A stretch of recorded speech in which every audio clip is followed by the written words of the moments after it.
Thank you so much. ഞാൻ ആദ്യമായിട്ടാണ് 360 വരുന്നത്. ഞാൻ ഒരുപാട് കേട്ടിട്ടുണ്ട് 360 കുറിച്ച്. வேலு முடிச்சுட்டு வீட்டு போகும்போது பக்கத்தில் எலக்ட்ரன் ஷாப் இருந்தது. அந்த எலக்ட்ரன் ஷாப்பில் ஒரு காட்டு ஓடிட்டு இருந்தார். லாரல் ஹாடின் தெரியல ஒருத்தன் குண்டா இருப்பது வெளியே இருப்பார்ல. അങ്ങനെ ഒരു മൊമെൻറ്റിൽ സുരേഷ് ചേട്ടനെ മീറ്റ് ചെയ്യാനുള്ള ഒരു മൊമെൻറ്റ് ഉണ്ടായി, ഒരു ഇൻസിഡൻറ്റ് ഉണ്ടായി. ആ സമയത്ത് സുരേഷ് ചേട്ടൻ പറഞ്ഞു, ഇൻട്രൊഡ്യൂസ് ചെയ്യുമ്പോൾ ഞാൻ പറഞ്ഞു, ഞാൻ വോഫി ഹൗസിൽ ഇങ്ങനെ മാനേജർ സുരേഷ് ചേട്ടൻ വന്നു.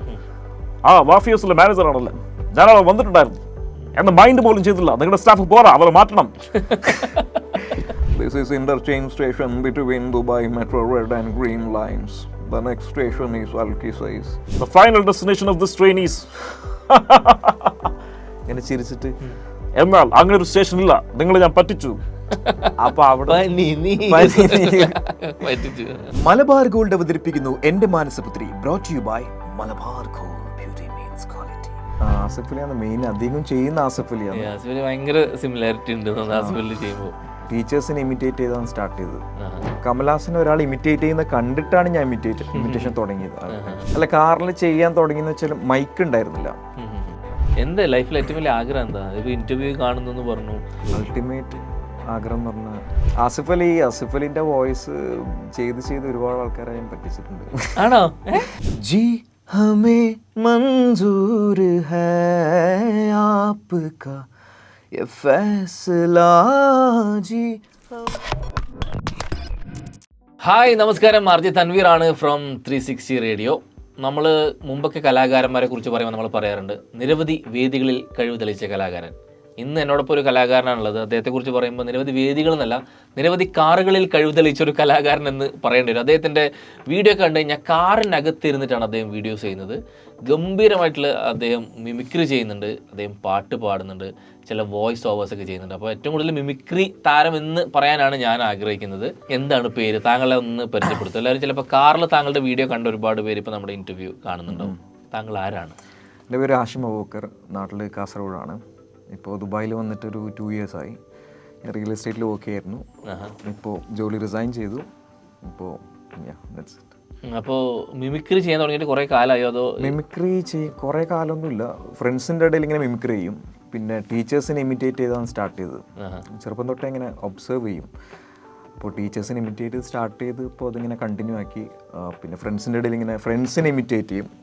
പ്രത്യേക ക്യാരക്ടേഴ്സുള്ള ആൾക്കാരെ ഒബ്സർവ് ചെയ്തിട്ട് ഫ്രണ്ട്സിൻ്റെ ഇടയിൽ ഇങ്ങനെ ചെയ്യും. അപ്പോൾ ആക്ച്വലി ഫ്രണ്ട്സ് ഇങ്ങനെ പുഷ് ചെയ്തിട്ടാണ് വീഡിയോ ചെയ്യാൻ തുടങ്ങിയത്. ആദ്യമായിട്ട് മിമിക്രി ചെയ്തത്, ഇമിറ്റേറ്റ് ചെയ്തത് ആരാന്ന് ഓർമ്മയുണ്ടോ? കുറച്ച് ആൾക്കാർക്കൊക്കെ ഇഷ്ടപ്പെട്ട ഇത് കൊള്ളാടാ എന്ന് ആൾക്കാർ പറഞ്ഞത് ആരും ചെയ്തപ്പോഴായിരുന്നു? എനിക്ക് തോന്നുന്നു ആദ്യമായിട്ട് ഇമിറ്റേറ്റ് ചെയ്ത കമൽഹാസനായിരിക്കും. എപ്പോഴത്? എനിക്കൊന്ന് 5th സ്റ്റാൻഡേർഡിൽ പഠിക്കുമ്പോൾ കമൽഹാസനെ ഒരാൾ ഇമിറ്റേറ്റ് ചെയ്യുന്ന കണ്ടിട്ടാണ് ഞാൻ ഇമിറ്റേഷൻ തുടങ്ങിയത്. ആക്ച്വലി അപ്പോൾ ഒരാൾ ചെയ്യുന്ന കണ്ടിട്ട് ഇപ്പം ഞാൻ വീട്ടിൽ നിന്ന് ഇങ്ങനെ ബാത്റൂമിൽ നിന്നൊക്കെ ഇങ്ങനെ പ്രാക്ടീസ് ചെയ്തുകൊണ്ടിരിക്കും ഇങ്ങനെ. പിന്നെ രാവിലെ എണീക്കുന്ന സമയത്ത് ഒരു ഹസ്കി വോയിസ് ആയിരിക്കുമല്ലോ, അപ്പോൾ രാവിലെ കമൽഹാസനൊക്കെ കറക്റ്റ് വരും. അപ്പോൾ അങ്ങനെ ചെയ്ത് ഇങ്ങനെ പ്രാക്ടീസ് ചെയ്തുകൊണ്ടിരിക്കും. അപ്പോൾ അങ്ങനെ സ്റ്റാർട്ട് ചെയ്തതാണ്. അപ്പോൾ സ്കൂളിൽ ചെയ്യായിരുന്നു. പക്ഷേ സ്കൂളിൽ അങ്ങനെ പ്രോഗ്രാംസിനൊന്നും ചെയ്യായിരുന്നില്ല. കലോത്സവത്തിലൊന്നും പങ്കെടുത്തിട്ടില്ല? കലോത്സവത്തിൽ പങ്കെടുത്തിട്ടുണ്ട്. വട്ടപ്പാട്ട് എന്ന് പറഞ്ഞൊരു കലാരൂപത്തിൽ പങ്കെടുത്തിട്ടുണ്ട്. അപ്പോൾ പാട്ടും പാടും അല്ലേ? ആ സമയത്ത് പാട്ടും പാടും. പാട്ടുകൾക്ക് പക്ഷെ മിമിക്രി അങ്ങനെയൊന്നും ചെയ്യില്ല. ആ സമയത്ത് ഒരു നെർവസ് ആയിരുന്നു, ഷൈ ആയിരുന്നു കുറച്ചുകൂടി. അപ്പോൾ ടീച്ചേഴ്സിനെ ചെയ്യും. ടീച്ചേഴ്സിനെ ഫെയർവെൽ പാർട്ടീസിനൊക്കെ ടീച്ചേഴ്സിനെ ഇമിറ്റേറ്റ് ചെയ്തിട്ടുണ്ട്, പ്രിൻസിപ്പൾസിനെ ചെയ്തിട്ടുണ്ട്. ആ സമയത്തുള്ള മിമിക്രി ഉള്ളിലുണ്ടല്ലേ? മിമിക്രി ഉണ്ടായിരുന്നു ഉള്ളിൽ. അപ്പോൾ അങ്ങനെ ചെയ്തുകൊണ്ടിരിക്കുകയായിരുന്നു. ഇപ്പം നമ്മൾ റീസെൻ്റ്ലി കാണുന്നത് പറഞ്ഞ പോലെ, ഞാൻ ആദ്യമായിട്ട് കാണുന്നത് കാറിനകത്ത് ഇരുന്നിട്ട് ചെയ്യുന്ന ഒരു വിജയ് സേതുപതിനെ ചെയ്ത ഒരു വീഡിയോ ആണ്. അത് കഴിഞ്ഞിട്ട് അഡ്വർടൈസ്മെന്റ്സിന് ഇപ്പോൾ റേഡിയോയിലും ടി വിയിലൊക്കെ വരുന്ന അഡ്വർടൈസ്മെന്റ് വോയിസ് ഓവേഴ്സ് ചെയ്തു. അതും നല്ല മില്യൺ വ്യൂസ് ഒക്കെ അടിച്ചു. അതിനുശേഷം ഇപ്പോൾ ദുബായിൻ്റെ മെട്രോ പല താരങ്ങളും അനൗൺസ്മെന്റ് നടത്തിയാൽ എങ്ങനെ ഉണ്ടാവും എന്നുള്ളൊരു ക്രിയേറ്റീവ് എലമെന്റും കൂടെ വന്നു. കാറിന്ന് ഇരുന്നിട്ടുള്ള പരിപാടി സ്റ്റാർട്ട് ചെയ്തപ്പോഴാണ്. അല്ല, കാറിൽ ചെയ്യാൻ തുടങ്ങിയെന്ന് വെച്ചാൽ മൈക്ക് ഉണ്ടായിരുന്നില്ല. അപ്പോൾ ഗ്ലാസ് ഒക്കെ അടച്ചിട്ട് കുറച്ചുകൂടി നോയ്സ് ഒക്കെ നോക്കിയിട്ട് ഒരു ബേസ് കിട്ടാൻ വേണ്ടിയിട്ടാണ് കാറിന് ചെയ്തത്. അപ്പോൾ ആദ്യത്തെ വർക്കൗട്ടായി. അപ്പോൾ അതുകൊണ്ടാണ് കുറച്ച് കംഫർട്ടബിൾ ആണ്. കുറേ ആംഗിൾ ഷോട്ടൊന്നും ചെയ്യേണ്ട ആവശ്യമില്ല, ഒറ്റ ടേക്കിൽ പോകാലോ. ആരാ എടുക്കുന്നത്? ഷൂട്ട് ചെയ്ത ഫ്രണ്ട് തന്നെയാണ്. ഒരു ഫ്രണ്ട്, സ്ഥിരമൊരു ഫ്രണ്ടാണ്? അല്ല, മാറി ചെയ്യും. അവൈലബിലിറ്റി നോക്കിയിട്ട് അങ്ങനെ ചെയ്യും. ഏതാ അത്തരത്തിൽ കാറിൽ ചെയ്തിട്ട് ആദ്യം ഏറ്റവും കൂടുതൽ ഹിറ്റ് ആയത്? എനിക്ക് തോന്നുന്നത് സേതുപതി എന്ന് തോന്നുന്നു. അത്യാവശ്യം കുഴപ്പമില്ലാത്ത വ്യൂസും റിവ്യൂസും വന്നു. പിന്നെ അത് കഴിഞ്ഞിട്ട് ആസിഫ് അലി ചെയ്തു. ഈ ആസിഫ് അലി അടിപൊളിയായിരുന്നു. ആസിഫ് അലിയാണ് മെയിൻ, അധികം ചെയ്യുന്ന ആസിഫ് അലിയാണ്. ആസിഫ് അലി ഭയങ്കര സിമിലാരിറ്റി ഉണ്ട് ആസിഫ് അലി ചെയ്യുമ്പോൾ. നമുക്ക് വിജയ് സേതുപതിൻ്റെ വെച്ച് തുടങ്ങിയല്ലോ. ആക്ച്വലി വിജയ് സേതുപതിൻ്റെ ഒരു ഇൻ്റർവ്യൂ ഉണ്ട്, സിനിമയിലേക്ക് എങ്ങനെ എത്തിപ്പെട്ടെന്നൊരു ഇൻ്റർവ്യൂ ഉണ്ട്. അപ്പോൾ ഭയങ്കര ഇൻസ്പിറേഷൻ ആയിട്ടൊരു വീഡിയോ. അപ്പോൾ അത് ഞാൻ ഇങ്ങനെ ഇടയ്ക്കിടയ്ക്ക് കണ്ടുകൊണ്ടിരിക്കും. അപ്പോൾ അത് ഇങ്ങനെ വീട്ടിൽ നിന്ന് ഇങ്ങനെ പ്രാക്ടീസ് ചെയ്തുകൊണ്ടിരുന്നു. ഇങ്ങനെയായിരുന്നു ആ ഡയലോഗ്. நான் வேலை முடிச்சுட்டு வீட்டுக்கு போகும்போது பக்கத்தில் உள்ள எலக்ட்ரன் ஷாப் இருந்தது. அந்த எலக்ட்ரன் ஷாப்பில் ஒரு காட்டு ஓடிட்டே இருந்தார். லாரல் ஹாடின் தெரியல ஒருத்தன் குண்டா இருப்பது வெளியே இருப்பார்ல, அதில் ஒரு கேரக்டர் வந்து நம்ம பேர்டு சொன்னது பேர்டு ஆகிட்டு செம்ம இம்ப்ரெஸ் பண்ணிட்டேன். அப்புறம் கிட்டத்தட்ட 1.5 வருஷம் அப்போ தூங்கும்போது நாட்டிங்கன்னு சொல்லிட்டு இருப்பார். அது ஒரு மேனிஃபெஸ்ட் இருக்கிற அப்படி எதுக்கு அப்படி பேச்சு வந்து தெரியல. ஆனால் அது ஒரு இன்ட்ரெஸ்டிங் ஃபேக்ட். അടിപൊളി. അങ്ങനെയാണ് സ്റ്റാർട്ട് ചെയ്തത്. ഇവിടെ ദുബായിലുണ്ടായ കഥയൊക്കെ അദ്ദേഹം പറയുന്നത്. ദുബായിലുണ്ടായ കഥ. പുള്ളി ദുബായിലായിരുന്നു ഉണ്ടായിരുന്നത്.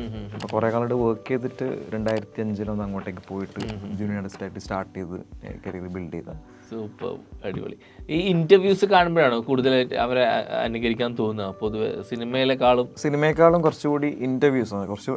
ഞാൻ എല്ലാ ഇൻ്റർവ്യൂസും കാണും. അപ്പോൾ പ്രോപ്പറായിട്ടുള്ള വോയിസ് വരുന്ന ആ സമയത്താണ് ഇൻ്റർവ്യൂസിലായിരിക്കും. ഇങ്ങനെ എന്താ പറയുക, കുറേ ട്രൈ ചെയ്തിട്ട് സെറ്റായത് ഏത് ആർട്ടിസ്റ്റിനായിരിക്കും? മിമിക്രി ഇയാളെ ചെയ്യണമെന്ന് ശ്രമിച്ചിട്ട് ഇങ്ങനെ കുറേ എഫേർട്ട് എടുക്കേണ്ടതെന്ന് ആരും ചെയ്യാനാണ്? കുറേ എഫേർട്ട് എനിക്ക് തോന്നുന്നു വിജയ് സേതുപതി തന്നെയാണ്. എൻ്റെതായിട്ടൊരു മാച്ചുമില്ലാത്ത വോയിസാണ്. ഇവിടുന്നാണ് വരുന്നത്. അപ്പം അങ്ങനെയാണ് ട്രൈ ചെയ്ത് ചെയ്തതാണ് വിജയ് സേതുപതി. ഇത് നമുക്ക് തന്നെ ഒരു മൊമെന്റിൽ നമുക്ക് മനസ്സിലാവില്ല, നമുക്ക് ഇത് ശരിയാവുന്നില്ല. പിന്നെ കുറച്ച് കഴിയുമ്പോൾ നമുക്ക് തന്നെ കിട്ടി, നമുക്ക് മൊമെന്റിൽ മനസ്സിലാവും. പിന്നെ പറയുന്ന ഫ്രണ്ട്സാണ് തന്നെ അത് ശരിയാണ്, അത് ഓക്കെ അല്ല എന്ന് പറയുന്ന ഫ്രണ്ട്സ് തന്നെയാണ്. അപ്പോൾ അത് നീ കറക്റ്റ് ചെയ്തു, സേതുപതി ചെയ്തേന്ന് പറയും. എല്ലാവരും വേറെ ഫ്രണ്ട്സൊക്കെ വരുന്ന നന്നായിട്ട് മിമിക്രി ചെയ്യും. ചെയ്യുമ്പോൾ നമുക്ക് അപ്പോഴാണ് അറിയുന്നത്, കോംപ്ലിമെന്റ് കിട്ടുമ്പോൾ അറിയുന്നത് നമുക്ക് ചെയ്യുന്ന പറയുമ്പോൾ അതിൻ്റെ അർത്ഥം നീ സെറ്റാണെന്ന്. അപ്പോഴാണ് നമുക്കൊരു കോൺഫിഡൻസ് വരുന്നത് ചെയ്യാൻ വേണ്ടിയിട്ടുള്ള. എന്താ ലൈഫിൽ ഏറ്റവും വലിയ ആഗ്രഹം എന്താ? ഇപ്പോൾ ഇൻ്റർവ്യൂ കാണുന്നെന്ന് പറഞ്ഞു, ഇതൊക്കെ പറഞ്ഞുകൊണ്ട് എനിക്ക് ഭയങ്കര അഭിനയത്തോട് വലിയ താല്പര്യം ഉണ്ടെന്ന് തോന്നുന്നു. അൾട്ടിമേറ്റ് ആഗ്രഹം എന്ന് പറഞ്ഞാൽ അഭിനയിക്കുക, ആക്ടറാവുമെന്ന്. ഞാൻ കൊച്ചിയിലുണ്ടായിരുന്നു കുറച്ച് കാലം. കുറച്ച് സിനിമയിൽ ഇങ്ങനെ വർക്ക് ചെയ്തു. ചെറിയ സിനിമയിൽ ചെറിയ റോൾസിൽ ഇങ്ങനെ ചെയ്തു. ജൂനിയർ ആർട്ടിസ്റ്റായിട്ട് ചെയ്തു. കുറച്ച് ഷോർട്ട് ഫിലിംസ് ചെയ്തു, അഡ്വർടൈസ്മെൻറ്റ് ചെയ്തു. അപ്പോൾ പിന്നെ കുറച്ച് കാലം വർക്ക് ചെയ്തു. പിന്നെ ദുബായിലേക്ക് വന്നു, ഒന്ന് ബ്രേക്ക് എടുക്കാവുന്ന രീതിയിൽ വന്നു. തിരിച്ച് പോകുന്ന അവിടെ തന്നെ ആയിരിക്കും, സിനിമയിലേക്ക് തന്നെയാണ്. ആയിരിക്കും. അപ്പോൾ ഇതിൽ കുറേ ട്രൈ ചെയ്തെന്ന് പറഞ്ഞല്ലോ. അപ്പോൾ പറഞ്ഞ ജൂനിയർ ആർട്ടിസ്റ്റൊക്കെ ആയിട്ടൊക്കെ പോയി നിന്നിട്ടുള്ള സാഹചര്യത്തിൽ അപ്പോൾ മനസ്സിലാക്കിയ ഒരു കാര്യം എന്താ? അവിടെ നിന്ന് കിട്ടിയ ഒരു വലിയൊരു ടേക്ക് ഹോം എന്താണ്? മനസ്സിലാക്കിയ കാര്യം എന്ന് പറഞ്ഞാൽ ഇറ്റ്സ് നോട്ട് ഈസി. അങ്ങനെ പെട്ടെന്ന് കയറി ചെല്ലാൻ പറ്റില്ല. നമ്മൾ അത്രയും പാഷനായിട്ടിരിക്കണം, കുറേ കാലം അതിൻ്റെ പുറകെ നടക്കണം. പിന്നെന്ന് വെച്ചാൽ ഫൈനാൻഷ്യൽ എന്നൊരു ഫാക്ടർ ഉണ്ടല്ലോ.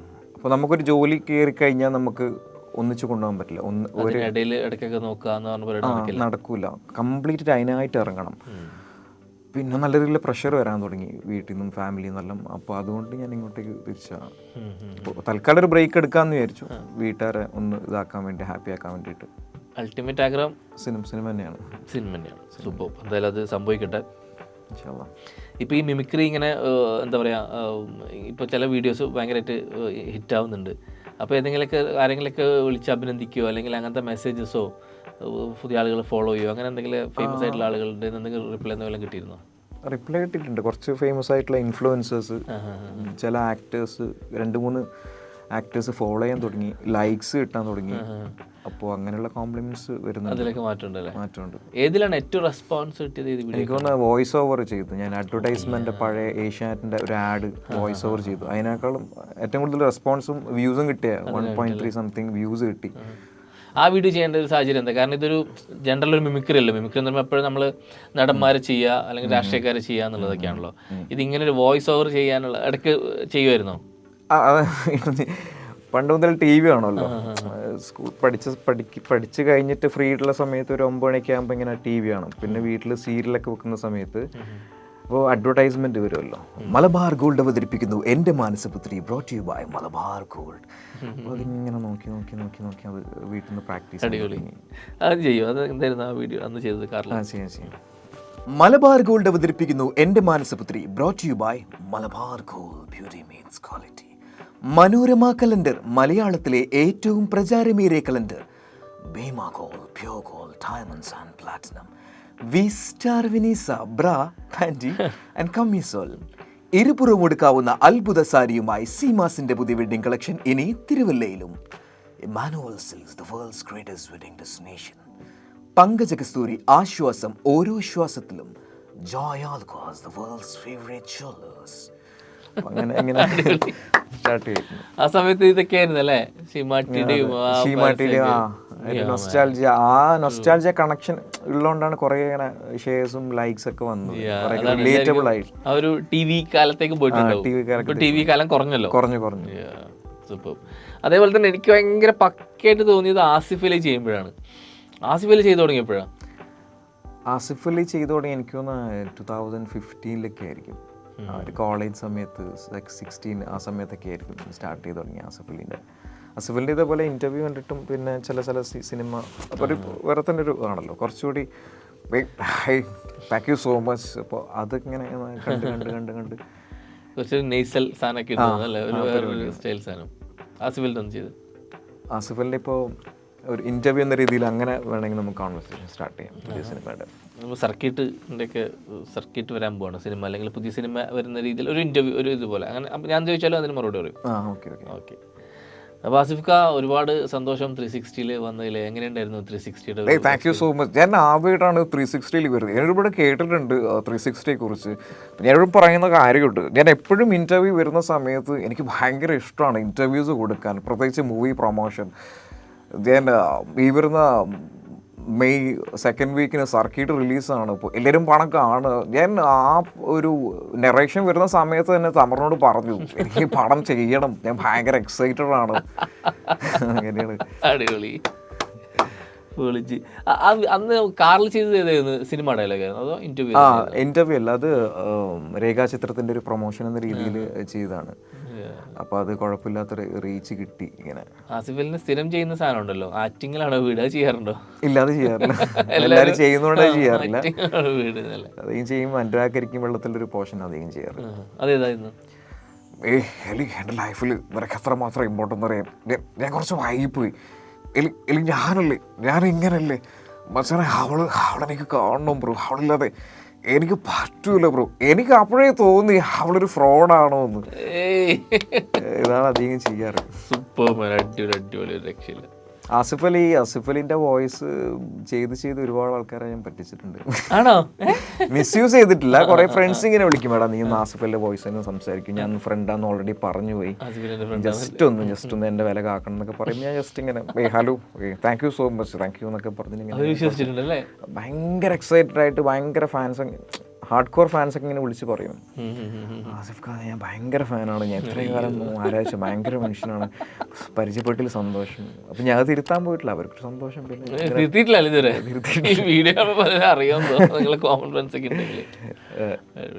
ഈ സിനിമ ഇങ്ങനെ ട്രൈ ചെയ്തുകൊണ്ടെന്നൊക്കെ പറഞ്ഞിട്ട് ഇപ്പോൾ സിനിമാ നടന്മാരിങ്ങനെ ചിലപ്പോൾ ചില ആൾക്കാരെ നമ്മൾ നേരിട്ട് കാണാനുള്ള അവസരം കിട്ടുമല്ലോ, അപ്പോൾ നേരിട്ട് കണ്ടിട്ട് പഠിച്ച് ചെയ്ത ആരെങ്കിലൊക്കെ ഉണ്ടോ? നേരിട്ട് കണ്ടിട്ട് സുരേഷ് കൃഷ്ണ ചേട്ടൻ നേരിട്ട് കൺവിൻസിങ് സ്റ്റാർ നേരിട്ട് കണ്ടിട്ടാണ് ചെയ്തത്. കാരണം എൻ്റെ ബ്രദറിനൊരു കഫേ ഉണ്ട്, വാഫി ഹൗസ് എന്ന് പറഞ്ഞിട്ട് കൊച്ചിയിൽ.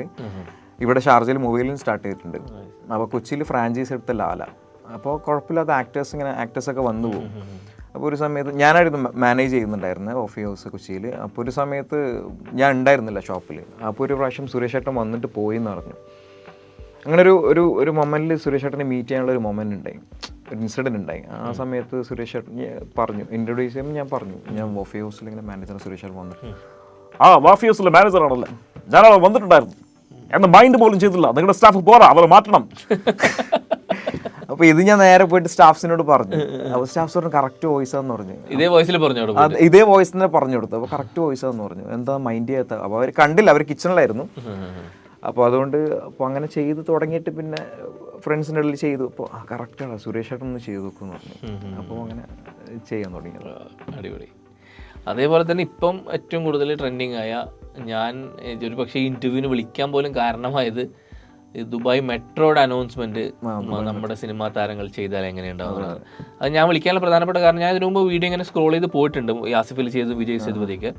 പക്ഷേ ഈ വീഡിയോ എനിക്ക് കുറേ പേര് 2-3 ഫ്രണ്ട്സ് ഒരേ ടൈമിൽ 1 മിനിറ്റ് 2 മിനിറ്റ് വ്യത്യാസത്തിലൊക്കെ ഇത് ഇങ്ങനെ ഷെയർ ചെയ്തത്. അപ്പോൾ എനിക്ക് മനസ്സിലായി സാധനം ഷെയർ ചെയ്യാൻ ആൾക്കാർക്ക് തോന്നുന്നുണ്ട്. പ്രത്യേകിച്ച് യു എൽ ആളുകൾക്ക് ഷെയർ പോയിട്ടുണ്ടല്ലേ, യു എൽ ആളുകൾ കണക്ട് ചെയ്യുന്ന ഒരു സാധനമാണ്. അപ്പോൾ ഈ വീഡിയോ ദുബായിലുള്ളവർക്ക് യു എല്ലുള്ളവർക്കൊക്കെ ഭയങ്കര കണക്ട് ആവും. മെട്രോയിലെ എന്താ പറയുക അനൗൺസ്മെന്റും എല്ലാവർക്കും ഭയങ്കര ക്യാച്ച് ആയിട്ടുള്ള അനൗൺസ്മെന്റ് ആണ്. ഇതിങ്ങനെ ഒരു സിനിമാക്കാരുടെ വോയിസിലേക്ക് ചെയ്യണം, ആ ഒരു തോട്ട് എപ്പോഴാണ് കിട്ടിയത്? ഡെയിലി മെട്രോയിലാണ് ട്രാവൽ ചെയ്തുകൊണ്ടിരുന്നത് ഓഫീസിലേക്ക്. അപ്പോൾ മെട്രോയിൽ ട്രാവൽ ചെയ്യുന്ന സമയത്ത് തന്നെ ഞാനിങ്ങനെ ചെയ്യും. ഇങ്ങനെ ചെയ്യുമായിരുന്നു. അപ്പോൾ അങ്ങനെ ചെയ്ത് എസ്കലേറ്ററൊക്കെ ഇറങ്ങുന്ന സമയത്ത് ഇങ്ങനെ കമൽഹാസൻ്റെയും മമ്മൂട്ടിയുടെയും അങ്ങനെ കുറേ ആൾക്കാരെ വോയിസിൽ ഇങ്ങനെ ചെയ്ത് നോക്കും ഇങ്ങനെ. പക്ഷേ ഞാനത് പ്രസൻറ്റ് ചെയ്തിട്ടില്ല എവിടെയും. ഇപ്പോൾ അങ്ങനെ ഒരു തോട്ട് തോന്നി, ആരും ചെയ്തിട്ടില്ല, എന്തുകൊണ്ട് ചെയ്തുകൂടാന്ന് അങ്ങനെ സ്റ്റാർട്ട് ചെയ്തതാണ്. അതൊന്ന് ചെയ്യും, സ്റ്റാർട്ട് ചെയ്യാം. സേതുപതിയുടെ المحطة الوحيدة لهذا القطار هي Mall of Emirates. The next station is Union. The final destination of this train is Expo 2020. അതേപോലെ Kamal Haasan المحطة الوحيدة لهذا القطار هي Mall of Emirates. This is interchange station between Dubai Metro Red and Green lines. The next station is Al-Qisais. അങ്ങനെ start ഇങ്ങനെ ചെയ്തുകൊണ്ടിരുന്നത്. അതിൽ convincing star ചെയ്തു.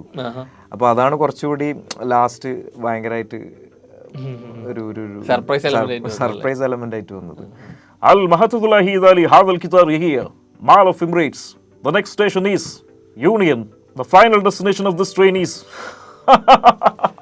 ഇങ്ങനെ ചിരിച്ചിട്ട് എന്നാൽ അങ്ങനെ ഒരു സ്റ്റേഷൻ ഇല്ല, നിങ്ങളെ ഞാൻ പറ്റിച്ചു. അപ്പൊ അവിടെ അപ്പൊ അങ്ങനെ അത് കുറച്ചുകൂടി വൈറലായി. ആസിഫ് അലി സ്റ്റേഷൻ ആസിഫ് അലി ഉണ്ടായിരുന്നു ഗുബൈബ സ്റ്റേഷനായപ്പോൾ. ആസിഫ് അലി ഇങ്ങനെ ചെയ്തത് The next station is Al Ghubaiba. This is interchange station between Dubai Metro Red and Green lines. അപ്പൊ ഇപ്പോ ഒരു അത്യാവശ്യം എന്താ പറയാ റീച്ചായി, വീഡിയോസ് ആളുകൾക്ക് ഷെയർ ചെയ്ത് കുഴപ്പമില്ലാത്ത റീച്ച് കിട്ടി. എന്താ ഇത് കഴിഞ്ഞപ്പോൾ കിട്ടിയ ഒരു മോട്ടിവേഷൻ എന്താ? ഇത്രയൊക്കെ പ്രതീക്ഷിച്ചിരുന്നോ? ഇല്ല, പ്രതീക്ഷിച്ചിരുന്നില്ല സത്യം പറഞ്ഞാൽ. ഇപ്പോൾ ഒരുപാട് കോൾസ് വരാൻ തുടങ്ങി, ഇങ്ങനെ ചെയ്തിട്ട് കുറേ മെസ്സേജസ് വരാൻ തുടങ്ങി, കുറേ ആൾക്കാർ ഫോളോ ചെയ്യാൻ തുടങ്ങി. ഇപ്പോൾ ബ്രോനെ വിളിച്ചപ്പോൾ 360 വിളിച്ചത് ഭയങ്കര സർപ്രൈസ് ആയിരുന്നു. അപ്പോൾ ആൾക്കാർ റീച്ച് കിട്ടി. കുറേ ആൾക്കാർ, ഞാൻ ആരോടും സ്റ്റോറിയോ ഷെയർ ഒന്നും ചെയ്യാൻ പറഞ്ഞിട്ടില്ല. അപ്പോൾ കുറേ പേജ്, മല്ലു പേജ്, ഒരുപാട് ആൾക്കാർ സ്റ്റോറി ആയിട്ടും ഇതൊക്കെ ആയിട്ട് ഇങ്ങനെ ചെയ്തു. അപ്പം അങ്ങനെ പരിപാടികൾ. മിമിക്രി ആർട്ടിസ്റ്റ് മാത്രമല്ല, ഗംഭീരമായിട്ട് പാട്ട് പാടുന്ന കുറച്ച് വീഡിയോസ് ഞാൻ കണ്ടു. നേരത്തെ പറയുകയും ചെയ്തു സ്കൂളിലൊക്കെ പഠിക്കുമ്പോൾ പാട്ടിലാണ് ഉണ്ടായിരുന്നത്. അപ്പോൾ സംഗീതം പഠിച്ചിട്ടുണ്ടോ? സംഗീതം പഠിച്ചിട്ടൊന്നുമില്ല. പാട്ട് കുഴപ്പമില്ലാണ്ട് ഇങ്ങനെ പാടും. അപ്പോൾ പണ്ട് പോലെ പാടും. അത് കുറച്ച് വീഡിയോസ് ഒക്കെ ചെയ്തിട്ടുണ്ട് പാട്ട് പാടുന്നൊക്കെ. ഏതെങ്കിലും ഒരു ഫേവറേറ്റ് ഒരു പാട്ടൊന്ന് പാടും. जी हमें मंजूर है आपका ये फैसला, जी हमें मंजूर है आपका ये फैसला, कह रही है हर नजर बंदा परवर शुक्रिया, आपकी नजरों ने समझा प्यार के काबिल मुझे, दिल किए धड़कन ठहर जा, मिल गए मंजिल मुझे, आपकी नजरों ने समझा. അടിപൊളി. ഹിന്ദി പാട്ടിനോടാണോ താല്പര്യം? അല്ലല്ല, മലയാളവും പാടും ഹിന്ദിയും പാടും. ഇതിൻ്റെ ഫേവറേറ്റ് സോങ്. അപ്പോൾ അതുകൊണ്ട് ഞാൻ പാടിയെന്നുള്ളൂ. പണ്ട് വട്ടപ്പാട്ടിൽ പങ്കെടുത്തതിനെ കുറിച്ചൊക്കെ പറഞ്ഞു. വട്ടപ്പാട്ടോ മാപ്പിളപ്പാട്ടോ, അങ്ങനെ മാപ്പിളപ്പാട്ടിൽ പങ്കെടുക്കാറുണ്ടായിരുന്നു? ഇല്ലില്ല, മാപ്പിളപ്പാട്ടില്ല, വട്ടപ്പാട്ട് എന്ന് പറഞ്ഞ കലാരൂപത്തിൽ പങ്കെടുത്തു. അത് എനിക്കറിയുന്ന അങ്ങനെ ഒരു സംഭവം ഉണ്ടെന്ന് തന്നെ ഞാൻ പഠിക്കുന്ന സമയത്താണ്. ഞാൻ പങ്കെടുത്തതിൻ്റെ കാരണം എന്ന് വെച്ചാൽ ഗ്രേസ് മാർക്ക് കിട്ടും പങ്കെടുത്തു കഴിഞ്ഞാൽ. അപ്പോൾ 8th, 9th, 10th ഒക്കെ പങ്കെടുത്തതുകൊണ്ടാണ്. പിന്നെ സ്റ്റേറ്റ് ലെവലിലേക്ക് എത്തി. എല്ലാ പ്രാവശ്യം സ്റ്റേറ്റ് ലെവലിലേക്ക് എത്തുന്നതാണ്. അപ്പോൾ ചാൻസസ് കൂടുതലാണ് സ്റ്റേറ്റ് ലെവലിൽ എത്താൻ. അപ്പം അങ്ങനെ പങ്കെടുത്തു. ചെമ്മനാട് സ്കൂൾ എവിടെ പഠിച്ചത്? ചെമ്മനാട്. അപ്പോൾ ഒന്ന് ഒരു ലൈൻ പാടാം. ചെഞ്ചരണ ഗഞ്ചനിധി സദാ മാമെടി എങ്കൾ ഷെയ്ഖ് മുഹമ്മദ് അലി സ്വാലിഹടി. ചെഞ്ചരണ ഗഞ്ചനിധി സദാ മാമെടി எங்கள் ஷேഖ് മുഹമ്മദ് അലി സ്വാലിഹടി ഗഞ്ചസുമാടിയവരെ നെഞ്ചോടണൈത്ത് മെത്ത് കൊഞ്ചി മൊഴി പകരും. വരികളൊന്നും ഓർമ്മയില്ല ഇപ്പോൾ. ബ്യൂട്ടിഫുൾ. Thank you. ഇനിയിപ്പോൾ എന്താ അടുത്ത പരിപാടി, ഭാവി പരിപാടികളൊക്കെ പ്ലാൻ ചെയ്തിട്ടുണ്ടോ? ഇപ്പോൾ സിനിമ അഭിനയത്തിൻ്റെ ആഗ്രഹത്തെ കുറിച്ചൊക്കെ പറയുന്നുണ്ട്. ഇപ്പോൾ ഇവിടെ തന്നെ ഒരുപാട് ടീമുകൾ ഇങ്ങനെ ബിൽഡ് ചെയ്ത് വരുന്നുണ്ട്. അഭിനയത്തിനോട് താല്പര്യമാണ്, ഫിലിം മേക്കിംഗ് ഗ്രൂപ്പ്സ് ആയിട്ടാണെങ്കിലും ഒരുപാട് ഷൂട്ടിംഗ് ഇപ്പോൾ ഇവിടെ. ഇപ്പോൾ നമ്മൾ സർക്കിറ്റിനെ കുറിച്ച് പറഞ്ഞു, സർക്കിറ്റൊക്കെ ഇവിടെ ഷൂട്ട് ചെയ്തപ്പോൾ അപ്പോൾ അങ്ങനെ കുറേ പടങ്ങൾ ഇവിടെ വരുന്നുണ്ട്. ഭാവി പ്ലാൻസ് എന്തൊക്കെയാണ്? ഭാവി പ്ലാൻ സിനിമ തന്നെയാണ്. കുറച്ചു കാലം വർക്ക് ചെയ്യണം, അത് കഴിഞ്ഞിട്ട് സിനിമയിലേക്ക് തന്നെ പോകണം. ഫ്രണ്ട്സ് അസിസ്റ്റൻറ്റും അസോസിയേറ്റഡൊക്കെ ആയിട്ട് ഇങ്ങനെ വർക്ക് ചെയ്യുന്നുണ്ട്. അപ്പോൾ സ്ക്രിപ്റ്റിങ്ങിലൊക്കെയാണ്. അപ്പോൾ ഇൻഷാല്ലാ അപ്പോൾ പടം ചെയ്യുമ്പോൾ എന്തായാലും വിളിക്കുന്നു പ്രതീക്ഷിക്കുന്നു. ഇൻഷാല്ലാ. അപ്പോൾ എന്തായാലും ആഗ്രഹിക്കുന്ന പോലെ എല്ലാം സംഭവിക്കട്ടെ. താങ്ക് യു സോ മച്ച് നമ്മുടെ 360 റേഡിയോയിൽ വന്നതിൽ. എല്ലാവിധ ആശംസകളും. ഗംഭീര ആർട്ടിസ്റ്റാണ്. അതിങ്ങനെ കണ്ടിന്യൂ ചെയ്തുകൊണ്ടിരിക്കുക.